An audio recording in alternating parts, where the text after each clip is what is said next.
अच्छा, ये जो कल जैसे वीडियो एक वायरल हुई थी पूरी, हाँ कि आपके समाज के लोग हैं जो खेत तो पानी में से लेके आ रहे हाँ, थे, पानी में से लेकर क्या आ रहे वजह है? मतलब उसकी रास्ता नहीं थे। है रास्ता नहीं है यहाँ, सरकारी रास्ता नहीं लग रास्ता लगा हुआ। अच्छा, हाँ, तो आप लोगों ने मांग की है इस रास्ते को लेके पहले? इस रास्ते की 2-3 बार मांग की, कोई सुनाई नहीं हुई। अच्छा, क्या हाँ, बोलते हैं? मतलब कागज़ निकलवाए थे इसके, फर्द वगैरह निकलवा के, इसकी कोई समाधान नहीं हुआ। अच्छा, हाँ, तो आप खेत वाले से बोला था, हम्म, मगर भाई इतनी ज़मीन हम छोड़ देंगे, तो इतनी ज़मीन हमको दे दे इसमें से। वो बीमार है, अभी कुछ नहीं कहा उन्हें। अच्छा, एक आप बता रहे थे भी आपके समाज में जैसे अंतिम संस्कार नहीं करते, समाधि देते थे। हाँ, ये समाधि दी थी पिछले साल, ऐसे पानी मन लाए थे उठा के। तीसरी साल है फुल सिंह की। हाँ, उसकी वीडियो आपको वीडियो देंगे। कैसे देते हैं आप लोग? कितनी गहराई होती है? इसकी कम से कम 8 फुट की गहराई खुदाई करते हैं इसकी। अच्छा, हाँ, तो फिर कल आपको ये अंतिम संस्कार करना पड़ा है? हाँ, कल अंतिम संस्कार करना पड़ा है। ये मशीन का कारण, मशीन नहीं आ सकी यहाँ। हाँ, साधन नहीं आ सका कुछ। पास में जमींदारा है? हाँ, कोई रास्ता नहीं? 300 फुट से गोश से लकड़ी वहाँ से डाले हैं, पानी खेत के बीच में बनाए हैं। हाँ, सभी ये देखो कितनी डोल है ये, इस पर गोश से लकड़ी लेकर चले जाएगा, अंदर को आना पड़ा पानी के बीच में। संदीप जी, आप बताइए क्या समस्या आप लोगों की यहाँ? समस्या ये है श्रीमान जी, हमारी जो ये शमशान भूमि है ना, इसका ना तो कोई रास्ता है आसपास में, ना ही कुछ है। हर चारों तरफ फसल खड़ी हुई है, और इसमें हम चाहते हैं, सरकार से अपील करते हैं कि हमको इसका रास्ता दिया जाए। अब कि ऐसा है कि जब भी डेथ हो जाती है, अब फसल भी पकी होती है, ज़िम्मेदारी की साल भर की फसल होती है, उसमें आग लगने का डर रहता है, और बीच में अगर फसल वो है तो जैसे लकड़ियाँ वगैरह लेके आते हैं, ईंधन वगैरह लेके आते हैं जलाने के लिए, या इसमें समाधि देने के लिए जेसीबी बुलाई जाती है, तो उसकी फसल का बड़ा नुकसान होता है जी। तो हम चाहते हैं कि सरकार से अपील करते हैं, बार बार हाथ जोड़कर विनती करते हैं कि हमको है ना रास्ता लगाया जाए हमारी इस शमशान भूमि के लिए। अच्छा, आपको क्या लगता है क्या सोल्यूशन है यहाँ पे इस चीज़ का? सॉल्यूशन तो ऐसा है श्रीमान जी, अब ये रास्ता दिखाओ, ये रास्ता दिखा दो इसको, यहाँ से वहाँ से लेके जहाँ पे वो बूटा लगा हो वहाँ से लेके यहाँ तक हमारा रास्ता लगता है, ये सरकारी रास्ता लगता है। हम चाहते कि ये आधे किले का रास्ता है जी, इसमें 11 फुट का रास्ता हमको दिया जाए, जिससे हमारा समाधान हो जाए, हमारे कोई भी है जेसीबी वगैरह आ जाए जिससे, और हमको यहाँ पर हमें अपनी समाधि देने के लिए, अपने जंगम समाज के जो भी बुजुर्ग चला जाता है उसको समाधि देने के लिए हमें कोई कष्ट ना हो, और ना ही जिम्मेदार को कष्ट हो इसके लिए। अच्छा सर, ये जो आपके गांव में जो घटना घटी है, जैसे शव को ले जा रहे थे आपके समाज के लोग, उनको रास्ता नहीं है समाधि तक जाने के लिए, इस पर आप क्या कहेंगे? ये हमारे लिए काफ़ी पुरानी समस्या है। आज से 35-40 साल पहले तो हमारी समाधियाँ बिल्कुल खाली जगह होती थी, चारों तरफ कुछ नहीं था। लेकिन अब चारों तरफ कुछ दशकों से सभी मालिक जो लोग थे ज़मीन के, उन्होंने जीरी लगानी शुरू कर दी, चारों तरफ पानी भर जाता है। और हमारे समाज में जब भी कोई बुज़ुर्ग एक्सपायर हो जाता है, मृत्यु हो जाती है, तो ऐसी परिस्थिति में हमें बड़ी समस्या का सामना करना पड़ता है, क्योंकि दिक्कत हमें ये आती है कि हमारी समाधियों तक या हमारे जो शमशान भूमि है उस तक जाने का कोई रास्ता नहीं है हमारे पास।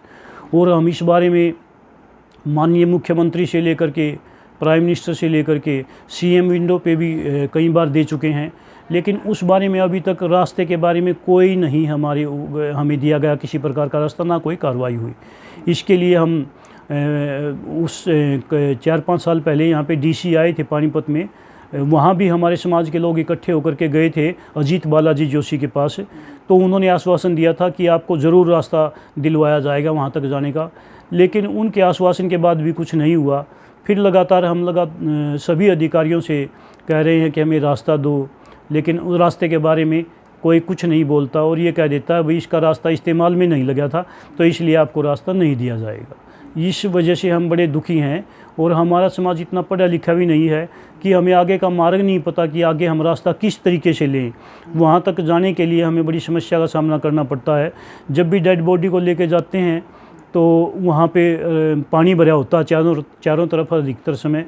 तो कई बार तो जो डेड बॉडी लेके गई वो भी नीचे गिर गई और पानी में से निकाल करके दोबारा उठा करके लेके जानी पड़ी। मतलब बड़ी दुर्दशा है हमारे समाज की।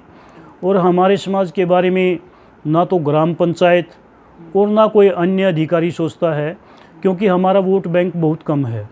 अदियाना गांव में भी केवल लगभग 19 परिवार हमारे हैं जिनकी वोट संख्या कम है, नाम मात्र की है। तो इसलिए कोई भी न कोई सरपंच, न कोई बीडीओ, न कोई डीसी या न कोई नेता, कोई भी हमारे समाज की तरफ कोई इस मांग की तरफ ध्यान नहीं देता, क्योंकि उन्हें पता है इनका कोई वोट बैंक तो है नहीं। यदि आप इनका काम भी नहीं करोगे तो आपकी सेहत पे कोई फ़र्क नहीं पड़ेगा, तो आप उन लोगों का काम करें जिनका वोट बैंक है। तो इसलिए हमें नेगलेक्ट कर दिया जाता है। जबकि इस सरकार की नीति है, वर्तमान सरकार की, मोदी जी माननीय प्रधानमंत्री जी जो काम कर रहे हैं बड़ा अच्छा काम कर रहे हैं, लेकिन उनकी नीति है अंत्योदय की। अंत्योदय यदि देखा जाए तो सबसे अंत में जो समाज खड़ा हुआ है उसकी बात आती है। तो हरियाणा में यदि कोई जाति सबसे अंत में है तो वो जंगम जाति है। उसकी जनसंख्या ही केवल 7,500 बची हुई है जंगम जाति की। और यूनेस्को ने भी वर्ष 2011 में जंगम जाति की परंपरा को ही लुप्तप्राय घोषित कर दिया। इसी बात को लेकर के वर्तमान सांसद, राज्यसभा के सांसद माननीय श्री कृष्णलाल पवार जी ने 2012 में 5 मार्च 2012 को हरियाणा विधानसभा में भी आवाज़ उठाई थी। उन्होंने कहा था कि जंगमों की जाति ख़त्म होती जा रही है, इनकी पहचान ख़त्म हो रही है, इनको बचाया जाए। तत्कालीन जो शिक्षा मंत्री थी, समाज कल्याण मंत्री थी श्रीमती गीता भुक्कल जी, उन्होंने आश्वासन दिया था। लेकिन तब से लेकर के आज तक सरकारें भी बदल गई, हुड्डा साहब की सरकार भी बदल गई, उसके बाद माननीय श्री मनोहर लाल खट्टर जी की सरकार आई। उन्होंने हमें केवल इतना तो किया कि उन्होंने डीएनटी घोषित कर दिया, हम डीएनटी की लिस्ट में शामिल कर दिए गए, लेकिन उस डीएनटी का हमें कोई विशेष फ़ायदा नहीं मिल रहा। सबसे बड़ी समस्या तो ये है, हमारे समाज के लोग एजुकेटेड होंगे तभी तो डीएनटी का कुछ फ़ायदा मिलेगा। हमारे तो अनपढ़ हैं, हमें तो अपनी परंपराओं से भी हाथ धोना पड़ रहा है। हमारी परंपरा है कि हमारे जो मृतक बुज़ुर्ग हैं उनको हम समाधि देते हैं, भूमि में समाधि दी जाती है उनको। लेकिन शमशान भूमि चारों तरफ से पानी की भरी होने के कारण वहाँ तक खोदने के लिए, गड्ढा खोदने के लिए मशीनें नहीं जा पाती। तो उस मजबूरी में हमें वो करना पड़ता है, दाह संस्कार करना पड़ता है। तो हमारी परंपराएं बिल्कुल लुप्त हो रही हैं।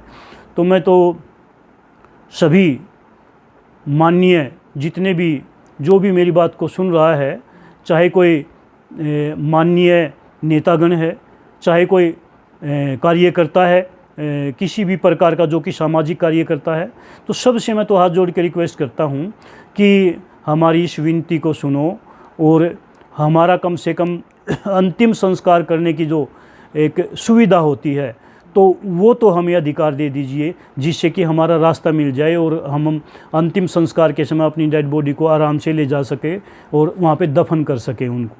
तो मैं सभी से हाथ जोड़ के रिक्वेस्ट करूँगा मेरी आवाज़ को उठाएं।